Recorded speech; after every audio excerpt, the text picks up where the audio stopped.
Hello and welcome to your own channel Geography with Dr. Rafi. Geography with Dr. Rafi में आपका स्वागत है, आपका खैर मकदम है। आज हम फिजिकल ज्योग्राफी का जो एरिया है उसका पहला वीडियो जो है देखने जा रहे हैं। आज हम इस पे बात करेंगे। जो हमारा सबसे पहला टॉपिक है इसमें जो हमने लिया है, चूज किया है, वो है स्ट्रक्चर ऑफ अर्थ इंटीरियर।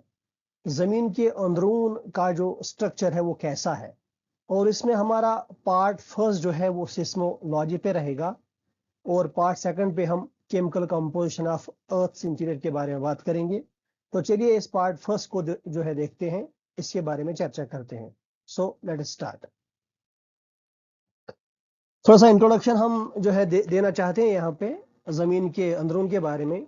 ये जो आप राइट साइड में देख रहे हैं ये फिगर, ये असल में हमारी अर्थ है और ये अर्थ पे लाइफ है, existence of life on earth.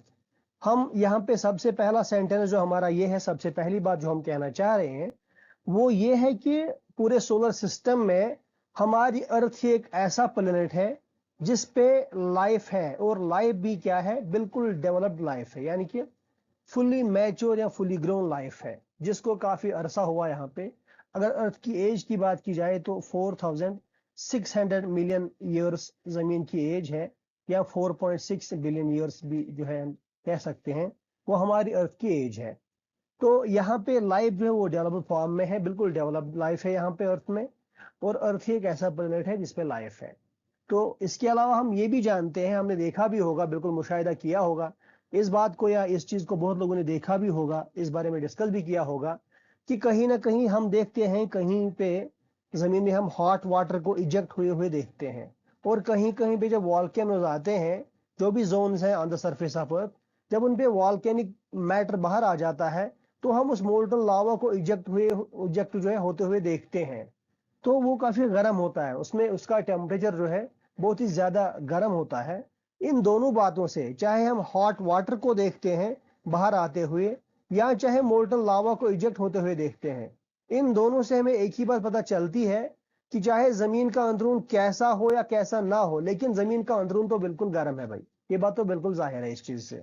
लेकिन अब मसला ये है, ये बिल्कुल ही मुमकिन नहीं है कि हम जमीन के अंदरून के बारे में जाने इन ऐसी जो है डायरेक्ट सोर्सेज से, जो हमारे पास डायरेक्ट सोर्सेज हैं, क्योंकि इसका बहुत ही बड़ा साइज है, ह्यूज साइज है हमारी जमीन का, हमारे प्लेनेट का, और इसके अंदरून का जो कंपोजिशन जो इसकी है वो काफी चेंजिंग नेचर है उसका।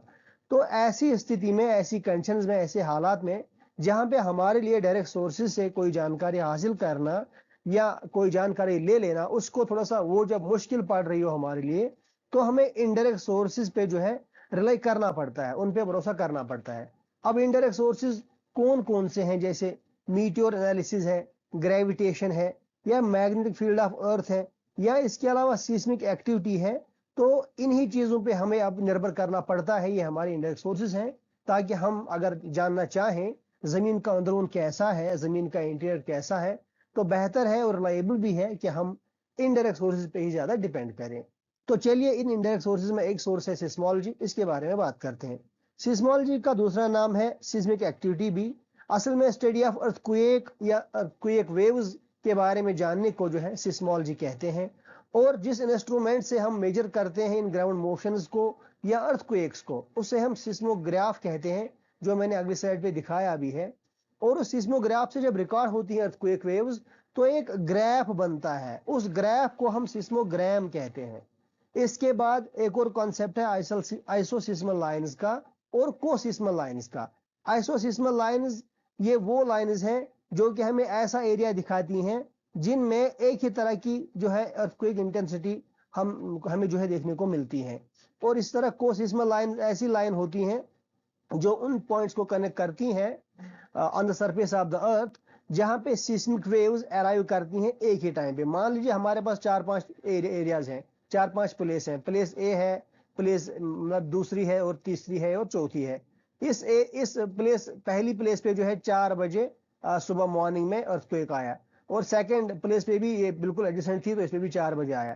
थर्ड प्लेस पर भी 4 बजे ही हमने मॉर्निंग में अर्थक्वेक को रिकॉर्ड किया, और फोर्थ प्लेस पर भी। अब इन चारों जगहों को जो है एक लाइन से हम कनेक्ट करेंगे, तो उस लाइन से हमने क्या दिखाया, चार प्लेस दिखा दी, 4 जगहें 4 एरियाज दिखा दिए अलग अलग, लेकिन जिनमें अर्थक्वेक एक ही टाइम पे आया था। तो ऐसी लाइन को हम कोसिस्मल लाइन कहते हैं। ये देखिए यहाँ पे मैंने ये तीनों चीजों को दिखाना चाहा है।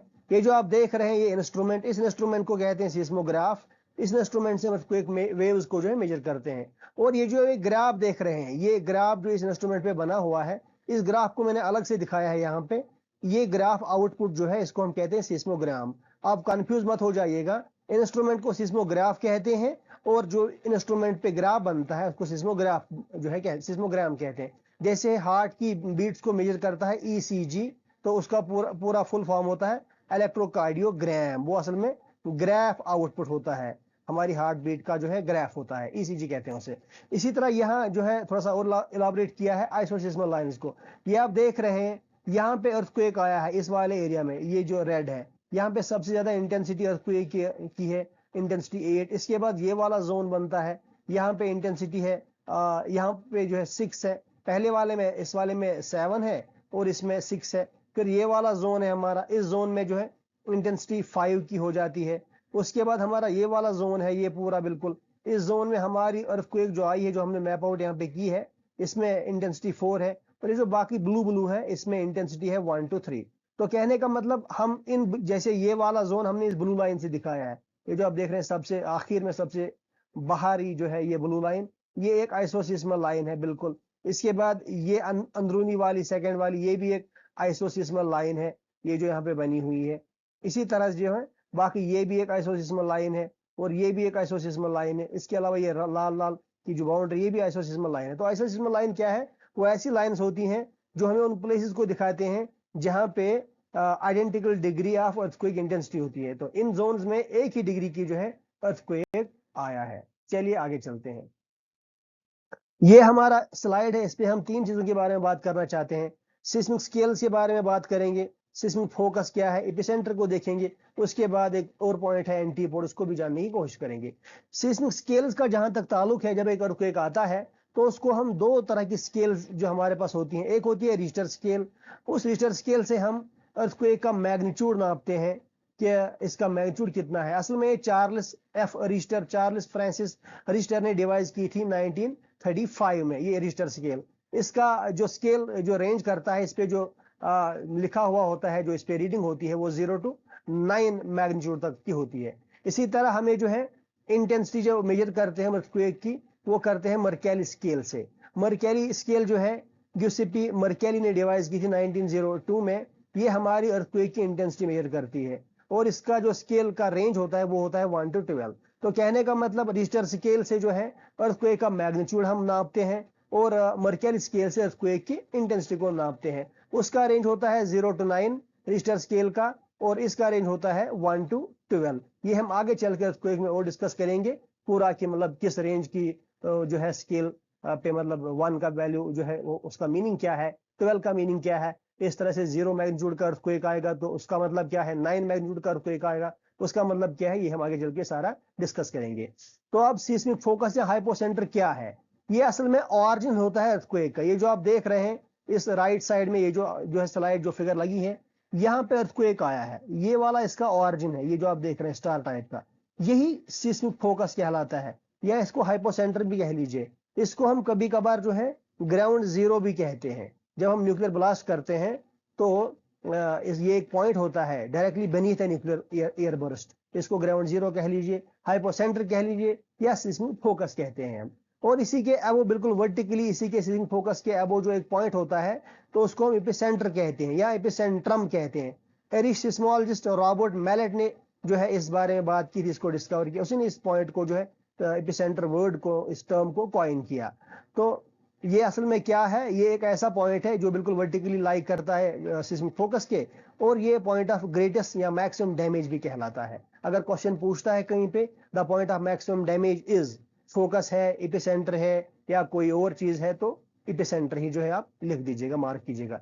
एंटीपोड क्या है? It is the point of the surface which is directly opposite to epicenter. इसी एपिसेंटर के बिल्कुल डायमेट्रिकली अपोजिट अगर देखा जाए अर्थ की सरफेस पे, तो जो डायमेट्रिकली अपोजिट है, जहां तक वेव्स का पहुंचना मुश्किल हो जाता है, तो उसको हम कहते हैं एंटीपोड। एंटीपोड रेडिकलिस्ट्स का एक जर्नल भी था, तो वो हम आगे चल के देख लेंगे। अब जो है इसके बाद सिस्मिक वेव्स, चूंकि हम सिस्मोलॉजी पढ़ रहे हैं पार्ट फर्स्ट में, तो सिस्मिक वेव्स के बारे में डिस्कस करेंगे। सिस्मिक वेव्स क्या है? पहले अर्थक्वेक क्या है? अर्थक्वेक क्या है? Sudden shaking of the ground. जब अचानक से जलजला आता है, भूचाल आता है, भूकंप आता है, तो उससे काफी ज्यादा एनर्जी रिलीज हो जाती है। और उसी भूकंप को जो काफी अचानक से आता है, जब हम सोए हुए होते हैं, काम कर रहे हुए होते हैं, पढ़ाई कर रहे होते हैं, या किसी और काम में मसरूफ हुए होते हैं, तो अचानक से जो है अर्थ के प्लेट्स का मूवमेंट होता है, एनर्जी बाहर आ जाती है और सडन शेकिंग ऑफ ग्राउंड होता है, तो उसी को कहते हैं अर्थक्वेक। असल में एक नेचुरल इवेंट है और जिससे ट्रेमर्स या शेकिंग पैदा हो जाती है, और ये शेकिंग, ये वेव्स हर तरह की डायरेक्शन में जो है ट्रेवल करती हैं। अगर ये अर्थ की सरफेस के अराउंड, मतलब या इसके ऊपर ट्रेवल करेंगी, तो सन को सरफेस वेव्स कहेंगे। और वो सरफेस वेव्स दो किस्म की हैं, रेली वेव्स और लव वेव्स। इनको आगे चल के पढ़ेंगे नेक्स्ट स्लाइड में। या अगर जब ये अर्थ के बॉडी में ट्रेवल करती हैं, तो इनको बॉडी वेव्स कहते हैं। और बॉडी वेव्स दो किस्म की हैं, P waves and S waves. इनको भी हम आगे चल के देख लेंगे। तो अब हम types of surface, types of seismic waves की बात करेंगे। तीन तरह की सिस्मिक वेव्स हैं, एक है प्राइमरी वेव्स, सेकेंडरी वेव्स और है सरफेस वेव्स, या पी वेव्स, एस वेव्स और एल वेव्स। तो चलिए नंबर फर्स्ट पे आते हैं, प्राइमरी वेव्स की बात करते हैं। ये जो आप स्लाइड देख रहे हैं राइट साइड में फिगर, ये प्राइमरी वेव है, या पी वेव भी यहाँ पे लिखा है मैंने। ये एक ऐसी वेव है, ये देखिए, ये डायरेक्शन ऑफ ट्रांसमिशन है। ये वेव का ट्रांसमिशन हो रहा है इस तरफ, और ये हमारी जो पार्टिकल मोशन भी सेम इसी तरह चल रही है, और कभी ये एक्सटेंड कर रही है और कभी कंप्रेस कर रहे हैं पार्टिकल्स। तो ये एक ऐसी वेव है, पी वेव, जो लॉन्गिट्यूडनल वेव है, या कंप्रेशन डायलेशन वेव भी कहते हैं इसे, जिसमें पार्टिकल्स का मूवमेंट और डायरेक्शन ऑफ वेव का मूवमेंट एक ही तरह का हो, मतलब बिल्कुल पैरेलल हो बिल्कुल। दोनों जो है पार्टिकल मोशन और वेव मोशन बिल्कुल पैरेलल हो एक दूसरे के। तो दूसरा जो है, इसकी कैरेक्टरिस्टिक को जो हम देखते हैं, तो ये साउंड वेव से रिजेंबल करती हैं। काफी हाई फ्रीक्वेंसी वाली वेव होती है और शॉर्ट वेव लेंथ भी होती है इसकी। लेकिन ये वेव चूंकि इसका काफी स्पीड ज्यादा होता है, 6 से 7 किलोमीटर पर सेकेंड के हिसाब से चलती है ये, तो ये जब भी हम देखते हैं, this is the first wave जो सबसे पहले हम रिकॉर्ड करते हैं, the first wave that we record on the surface of the earth. और इसकी एक और इम्पॉर्टेंट जो है खसूसियत ये है, एक और इम्पॉर्टेंट सिफत ये है कि ये चाहे सॉलिड हो, चाहे लिक्विड हो, या चाहे गैस हो, तीनों मीडियम में ट्रैवल करती है ये वेव। और सॉलिड्स में इसकी स्पीड ज्यादा होती है बनस्बत की लिक्विड्स में, और वो उसमें ज्यादा स्पीड होती है लिक्विड में बनस्बत के गैसेस पे। अब देखते हैं अगली स्लाइड पे। अब प्राइमरी वेव के बाद सेकेंडरी वेव को देखते हैं। सेकेंडरी वेव या एस वेव, इनको शेयर वेव्स के नाम से भी हम जानते हैं। सेकेंडरी वेव, एस वेव या शेयर वेव, ये असल में ट्रांसवर्स वेव्स हैं, या डिस्टॉर्शनल वेव्स कह लीजिए, जहां पे पार्टिकल जो है वो वेव डायरेक्शन के परपेंडिकुलर वाइब्रेट करते हैं। जैसे ये हमारी वेव डायरेक्शन है, इस तरह से इस जो है फ्रॉम लेफ्ट टू राइट या फ्रॉम वेस्ट टू ईस्ट हमारी वेव प्रोपोगेट कर रही है। यहाँ पे वेव थी, यहाँ पहुंची, यहाँ पहुंची, यहाँ पहुंची, फिर इस तरफ पे पहुंची। लेकिन यहाँ पे अप एंड डाउन मूवमेंट होता है पार्टिकल का, बिल्कुल परपेंडिकुलर। पहले नीचे गया पार्टिकल, फिर ऊपर आया, फिर नीचे गया, फिर ऊपर आया, फिर नीचे गया, फिर ऊपर आया। लेकिन वेव का प्रोपोगेशन बिल्कुल इस तरह से है। तो कहने का मतलब ये ऐसी वेव है, एस वेव या शेयर वेव, जहां पे पार्टिकल का मोशन और वेव की ट्रांसमिशन का मोशन परपेंडिकुलर हो एक दूसरे से, और इसमें क्रेस्ट और ट्रफल्स बनते हैं। और ये जैसे पहली वाली wave similar to sound wave थी, ये वाली वेव लाइट वेव के जो है उससे सिमिलर कर जाती है, उसी के जो है सिमिलरिटी में मिलती है। और इसमें हाई फ्रीक्वेंसी होती है और शॉर्ट वेव लेंथ भी होती है। और पी वेव्स के बाद हम इसको रिकॉर्ड करते हैं। तो जब हम पी वेव्स के बाद इसको रिकॉर्ड करते हैं सरफेस ऑफ अर्थ पे सिस्मोग्राफ पे, तो उसका मतलब इसकी स्पीड कम होगी। ऑब्वियसली इसकी स्पीड कम है, 3.5 किलोमीटर पर सेकेंड। ये जैसे मैंने दिखाया अभी है यहाँ पे, varying speeds of P and S waves.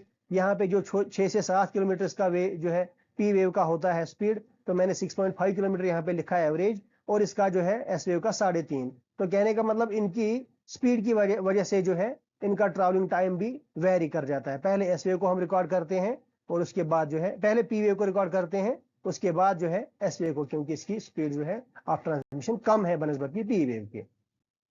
अब हम आते हैं सरफेस वेव पे। Important wave, third type of wave क्या है? Surface wave. इसमें लो और रिले वेव लिखा है, इसके दो किस्में हैं। ये असल में ऐसी वेव है जिसकी लो फ्रीक्वेंसी होती है और लॉन्ग वेव लेंथ होती है। वो पहली दो वेव शॉर्ट वेव लेंथ की थी, ये वाली जो है लॉन्ग वेव लेंथ की है। लेकिन इसका इंपॉर्टेंट कैरेक्टरिस्टिक ये है, ये सबसे ज्यादा डिस्ट्रक्टिव है। क्यों? क्योंकि अभी तक जो पी और एस वेव थी वो बॉडी में थी, सरफेस ऑफ अर्थ से नीचे ही थी, बॉडी ऑफ अर्थ में, तो उनकी वजह से हमें कोई नुकसान नहीं था, वो बॉडी वेव्स थी। अब जब ये ऊपर आई, टकरा गई सरफेस से, तो उसकी कैरेक्टरिस्टिक सिफात चेंज हो गई, अब ये सरफेस वेव बन गई। अब चाहे इसकी स्पीड 2.5 किलोमीटर ही क्यों ना हो पर सेकंड, लेकिन तब भी क्योंकि हमारी सारी जो है सेटलमेंट्स या ह्यूमन लाइफ या प्रॉपर्टी जो भी है वो सरफेस ऑफ अर्थ पे है, तो जब उससे टकराती है ये वेव तो उसका जो है काफी डिस्ट्रक्शन लाती है। इसीलिए जो है इस वेव को कहते हैं द मोस्ट डिस्ट्रक्टिव वेव। अगर क्वेश्चन पूछता है कभी किसी कॉम्पिटिटिव एग्जाम में which of the following waves is most destructive, P, S, L, surface wave, तो सरफेस वेव्स या एल वेव जो भी है ये दोनों नाम इसी के हैं, इसी को लिख देना। तो हमने फिर लिखा है इसके दो किस्में हैं, लव वेव और रिले वेव। असल में जो सबसे पहली वेव लव वेव है, उसको एल वेव भी कहते हैं, वो हम जो है एक ब्रिटिश सिस्मोलॉजिस्ट हैं AEH लो, उनके नाम पे इसको लो वेव हम कहते हैं। तो उन्हीं ने फर्स्ट सबसे पहले इसको प्रेडिक्ट किया था इनके एग्जिस्टेंस को। ये लो वेव जो है रिले वेव से ज्यादा तेजी से चलती है, फास्टर जो है ट्रैवल करती हैं।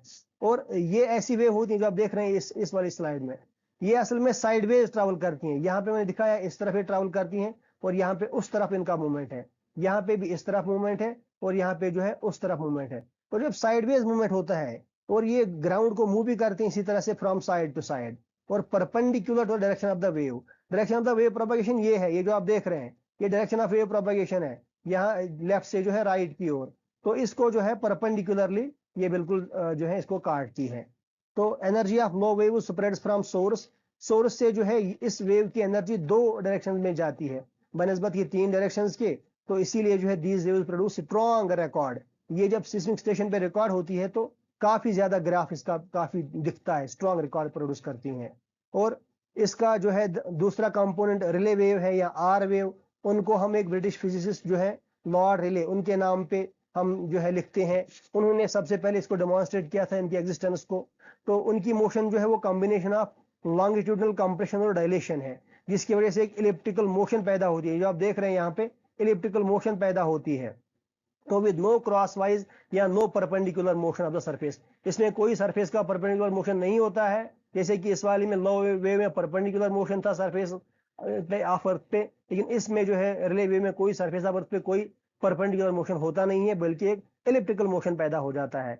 तो सिस्मिक वेव्स में से रिले वेव सबसे ज्यादा स्प्रेड आउट कर जाती हैं और ये बहुत ही ज्यादा लॉन्ग वेव जो है प्रोड्यूस करती हैं सिस्मोग्राफ पे। और असल में लास्ट पॉइंट पे हम ये बताना चाहते हैं, रिले वेव्स जो होती हैं वो that result from combination of primary waves and shear vertical motions। और लव वेव्स कैसे प्रोड्यूस होती हैं? Love waves result from SH shear horizontal waves trapped near the surface। अब आखिर में हम शैडो जोन पे बात करेंगे। शैडो जोन क्या है? कुछ स्पेसिफिक एरियाज हैं अर्थ की सरफेस पे जहां तक अर्थक्वेक वेव्स जो होती हैं प्राइमरी सेकेंडरी या सरफेस, ये वहां तक पहुंच नहीं पाती हैं। तो उन एरियाज को जहां पे हम अर्थक्वेक्स को रिकॉर्ड नहीं करते हैं उनको शैडो जोन कहते हैं। और हमें ये बात बिल्कुल जान लेनी चाहिए कि हर एक अर्थक्वेक का जो है अलग अलग शैडो जोन होता है। और सिस्मोग्राफ्स जो होते हैं जो विद इन 105 डिग्री होते हैं एपिसेंटर से 105 डिग्री के रेंज में, तो वो क्या करते हैं, वो दोनों पी और एस वेव्स को रिकॉर्ड करते हैं। लेकिन बियॉन्ड 140 या 145 डिग्री ये इंस्ट्रूमेंट जो होते हैं सिस्मोग्राफ्स, ये ओनली पी वेव्स को रिकॉर्ड करते हैं। जैसे कि ये देखिए आप यहाँ पे इसमें 105 तक ये फोकस है और यहाँ पे एपिसेंटर से यहाँ तक 105 डिग्री तक, या इस तरह भी देख लीजिए 105 तक दोनों वेव्स रिकॉर्ड हुई हैं। लेकिन इसके बाद से 105 के बाद से यहाँ इस एरिया में खाली पी वेव रिकॉर्ड हुई है, पी वेव, तो इसमें एस वेव रिकॉर्ड नहीं होती है। लिहाजा ज्यादा जो है 10 जोन बिटवीन 105 और 145 के बीच में जो जोन है एपिसेंटर के, उसकी हम बात कर रहे हैं, तो उसको हम कहते हैं shadow zone for both P and S wave. लेकिन शैडो जोन जो एस वेव का है वो ज्यादा बड़ा है बनस्बत के पी वेव्स की। अगर देखा जाए तो अर्थ की सरफेस का 40% एरिया जो है हमारा शैडो जोन होता है। इसके साथ ही हमारा फर्स्ट पार्ट खत्म हो गया। अब हम नेक्स्ट पार्ट में डिस्कस करेंगे interior of the earth, second part में regarding the chemical composition of earth. Thank you.